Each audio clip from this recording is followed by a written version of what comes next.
خدها مني وقلبها في دماغك ووزن قبل ما تشيل. راس مالك مش اللي في ايدك، ولا راس مالك عيالك، وتبقى مغفل لا مؤاخذة لو كنت مفكر اصلا ان الدنيا دي ينفع فيها تأمين. الدنيا مش عربية هتأمن عليها، الدنيا دي مشوار تمشي فيه بعقل عشان توصل صح.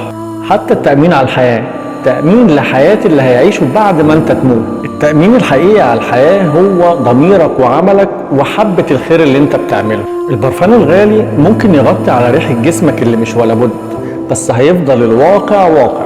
والفلوس والعيال والعزوة مهما زغللوا العين مش هيغطوا على حقيقة ان هم مش راس مال ولا حاجة خالص.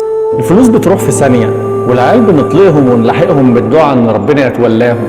الصحة نفسها ممكن تروح او تتضرب في فيروس او اي مرض، ربنا يعافينا جميعا. طبعا مفيش تأمين، والله ما لها تأمين، واللي بيعيش مبسوط هو اللي عارف ده، فما بيقضيهاش جري جري جري. لا، اللي بيعيش مرتاح العقل، اللي عارف ان عياله مش راس ماله. راس ماله الحقيقي هو تربيتهم الصح ليهم، والفلوس مش راس مال.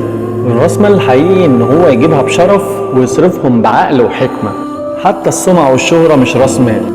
راس مالك الحقيقي انك تتشهر فوق، لما يتفتح كتابك وتقراه وانت راسك مرفوعة. اوزن قبل ما تشيل، واعقل قبل ما تسلم. ولو شايفها دروشة حقك عليا، انا اسف. قوم كمل جري يلا، التراك واسع والحياة حلوة والدنيا تغر وربنا يتولاك. سلام.